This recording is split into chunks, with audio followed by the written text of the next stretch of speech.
Oh, hi. Hello. Hey, what's up, guys? Right now, we're going to check out something really exciting. You know what we're going to check out? 8 actors before they got the call from Marvel. Because that's one thing that I always hope will happen. I hope to get the call from Marvel one day. One day. I'd love to be, a superhero. Or even a villain. Playing a villain after the superheroes. That would be really fun. But first, a word from our sponsors, the awesome Shiny Leaf DHT formula.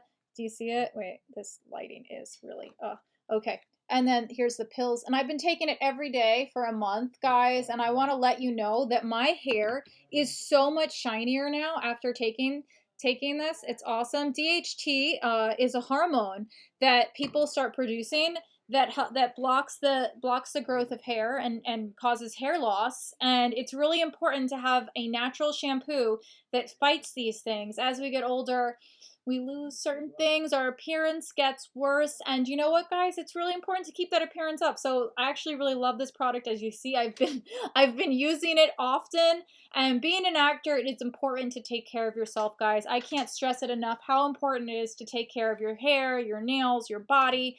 And this, having good products, all natural products by Shiny Leaf, really helps. So guys, check it out. Shiny Leaf DHT blocker. Yay! All right, guys, are you ready to watch this video? I'm so ready right now. But wait, let me sit this way. All right. Okay. When you get the call from Marvel Studios, you better answer. Yes. Not only is it the opportunity of a lifetime, not only will you get the chance to play iconic heroes beloved the world over, you also get some prime training to put your body into perfect superheroing shape. That is so true, guys. I'm just going to let you know. I have a lot of friends. I have a couple of friends who've actually worked with him before. But when you're doing a big budget movie like that, they normally pay for trainers to work with you 2 to 6 months before the movie. You get fight choreographers, you get all types of amazing things that you wouldn't normally get as a regular person, or in indie films. They don't have this. I wish they did. We've gathered together some of the most astounding actor transformations from the Marvel Cinematic Universe for your viewing pleasure. Not only did they This is epic. I am so excited to watch this. Thank you, first of all, to Screen Ranch for putting this compilation together. I just want to thank you for this. Shape their physiques. In many cases, they reshaped their lives and careers too. I love Paul Rudd. Oh wait, no, that's Robert Downey Jr. Hold on. Robert Downey Jr. might very well have one of the greatest comeback stories in the history of Hollywood. I'm the best. His career kicked off in the mid-'80s with a less than successful stint on SNL. Spider-Man told me! Thankfully, things picked up for Downey. What? I had no idea he was on SNL. That's amazing. Yep. Jr. when he appeared in a series of teen movie hits such as Weird Science and The Pickup Artist. Following these more comedic roles, he ended up taking the plunge into more dramatic fare. His role in the film Chaplin even earned him an Academy Award nomination. But during the mid-'90s, things started to fall apart. His struggles with drug addiction came to the forefront, and his career suffered major setbacks. He was in and out of prison, and despite a successful stint on the hit TV show Ally McBeal, Downey Jr. couldn't seem to get his act together. Thankfully, at the turn of the century, he started to get his act together again, working double time to ensure a full recovery from his chaotic and harmful lifestyle. At first, it was a struggle. Very few people would hire Downey Jr. because of the insurance liabilities. But when Jon Favreau pushed Marvel Studios to cast him in the role of Tony Stark, the studio Of course it was Jon Favreau. Guys, if you don't know, I am obsessed with Jon Favreau. He's from Queens, and he's actually like the coolest, nicest guy. I met him once at the premiere for Jungle Book, and what a great guy. What a really interesting guy. So cool. And I'm knowing that he got Downey Jr. into this role makes me feel really happy. Took a chance, and the world has never been the same. Playing a beloved superhero also gave Downey Jr. the opportunity to bulk up, further emphasizing his new, healthier lifestyle. He went from a scrawny member of John Hughes' Brat Pack to the kind of guy who loves to show off his glorious, muscular form while hammering metal. Our hero. I just want to say that Robert Downey Jr. is George. George is behind me, going crazy, trying to just make noise. What are you doing, George? Sorry, that's my dog. Robert Downey Jr. is so awesome. Just looking at all those movies he's in some of the most iconic movies to ever exist. And he's such a talented actor. He really is. He's so talented. I'm just so grateful and happy that he's doing how he's doing. But Chris Pratt, too. Chris Pratt is doing awesome, although, you know, him and Anna Faris, that broke my heart because I've met her and she's awesome. Really, really nice. And I heard about their story about how they met. They met on the set of doing a movie together, and it was the most romantic It was the most romantic story ever. And when he broke up with Anna Faris, that got me upset. But anyway, let's listen to before and after they got the call from Marvel, because that's what we're watching right now. We're not talking about their relationship drama, which I would like to talk about, but we won't. While Chris Pratt's personal life thankfully never mirrored the trials and tribulations of Robert Downey Jr.'s, Pratt still experienced some significant changes once he was cast as Peter Quill, aka Star-Lord, in James Gunn's Guardians of the Galaxy. Star-Lord. Who? But many fans will recall Pratt's time as Andy Dwyer on the hilarious series Parks and Recreation. Andy was goofy, a bit clueless, and maintained a lovable teddy bear shape and demeanor. It wasn't Pratt's natural size and weight, but he maintained it for the duration of the series. In order to transform himself into Star-Lord, Pratt trained tirelessly for 3 or 4 hours a day to shape and tone his body from the doughy Andy to the muscular Star-Lord. Pratt's time on Parks and Rec resulted in audience. See, guys, I mean, I respect that he did work 3 or 4 hours a day, but how I could never do that. I 10 minutes a day and I get upset. 3 to 4 hours a day, that is intense, but that's what you got to do.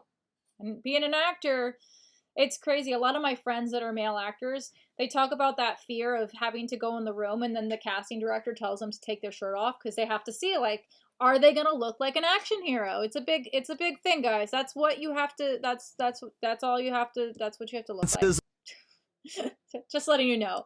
Associating him with the goofball type character. Few expected that he was capable of delivering a more serious performance. But even though the character of Peter Quill skews comedic, Guardians of the Galaxy gave Pratt plenty of more dramatic beats to play to. Now, he's one of Hollywood's top leading men, and it's all thanks to those incredible dance moves.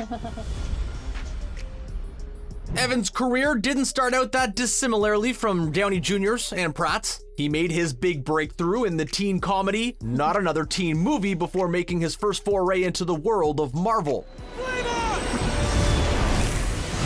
Really though, Fantastic Four and Fantastic Four Rise of the Silver Surfer might not have been great, but Evans made for a pretty solid Human Torch. When his first superhero stint fell through, he tried his hand at more dramatic fare, starring in films like Danny Boyle's science fiction flick Sunshine. Evans gave a fantastic comedic turn in Edgar Wright's Scott Pilgrim vs. the World too, but his second attempt at joining the Marvel ranks ended up being far more successful. Evans' turn as Steve Rogers has become one of the Marvel Cinematic Universe's most beloved, and it's not difficult to understand why. Evans imbues the role with genuine humanity and sincerity. It doesn't hurt that he fills out that suit nicely.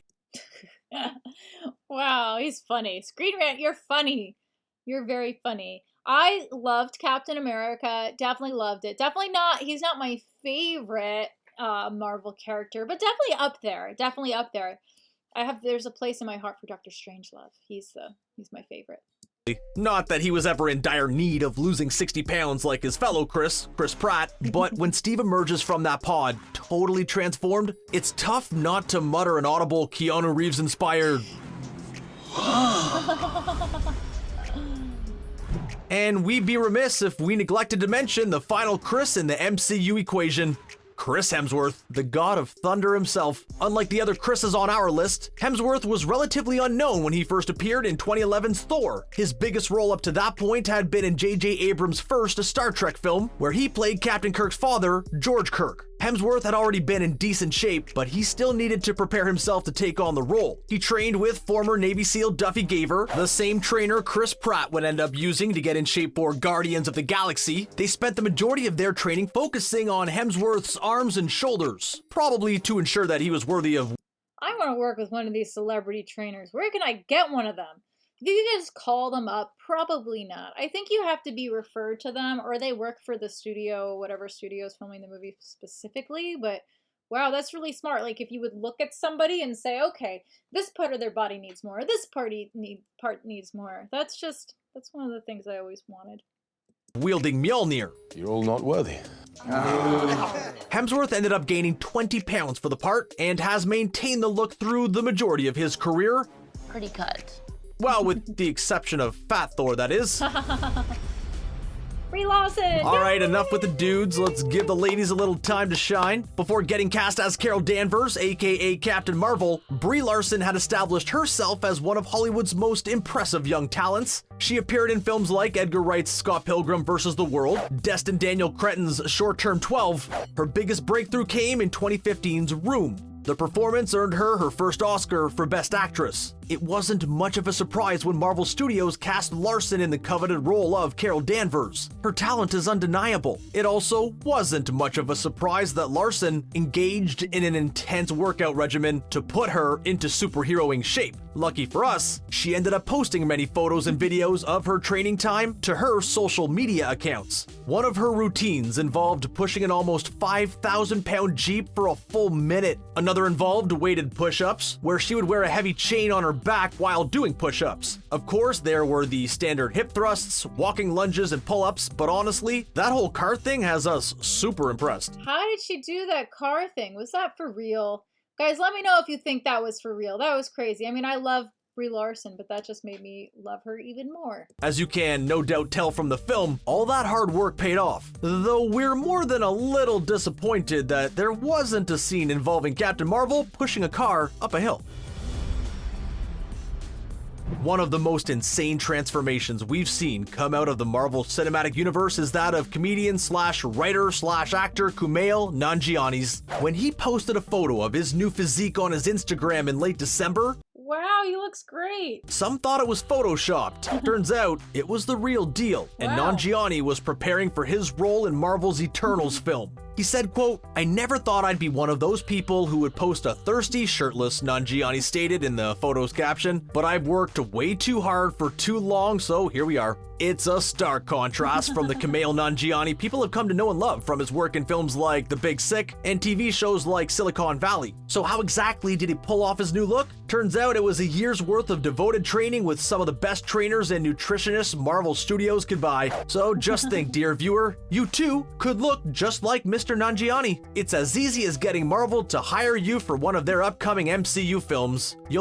Oh my goodness, guys. I wish, is there a workout routine online posted of what we need to do? Let me know in the comments right now, because that's something maybe I would do if it was, I don't know. I just have to get really motivated. I need your help. I need daily inspiration. I need you guys tweeting at me all day long saying, Lauren, it's time to look like a superhero. Do it. Be the healthiest version of yourself that you've always wanted to be.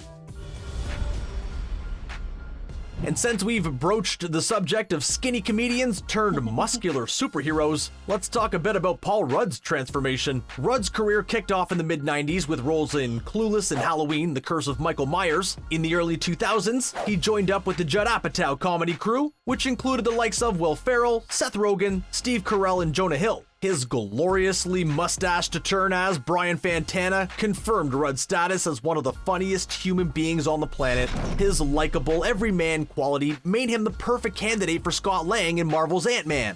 I think our first move should be calling the Avengers.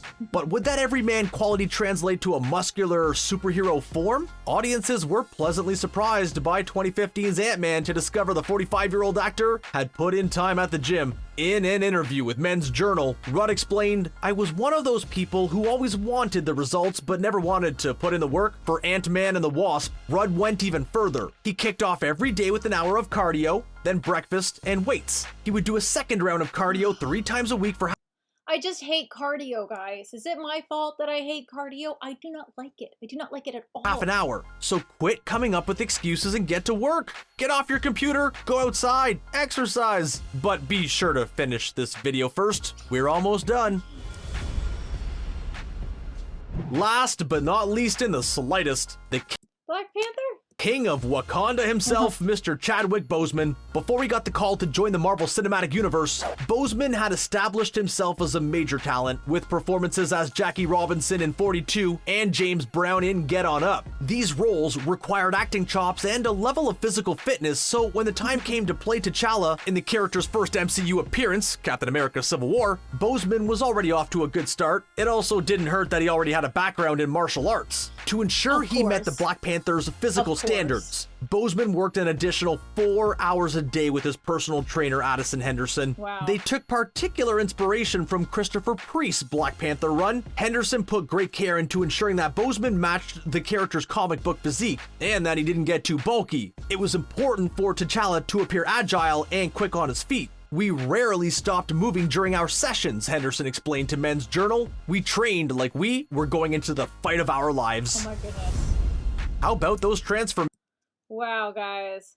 Special shout out to Screen Rant for just being amazing. That video was totally epic, and I had so much fun watching it. And it's so true. Actors do when they're prepping for a movie, and then a lot of them also, they do a lot of classes. They'll take martial arts or take fight choreography just because they want to play these roles. They want to be these characters, so then they have to really be experts at it. They do horseback riding, they learn stuff. So yes, all of these Marvel actors, they are amazing. Guys, which Marvel movie is your favorite? Let me know in the comments below. I really loved Captain Marvel and Doctor Strangelove. Those are my two probably favorite ones. Let me know yours. Oh, I also love Agents of S.H.I.E.L.D., which isn't really a movie, but it's the whole season of it, and it was so cool. I got to work with one of the actors in it. I was just like, the whole time I was like, oh my god, I love that show. It's like what are they like? All right, guys, I love you so much. Thanks for watching. See you tomorrow. Bye.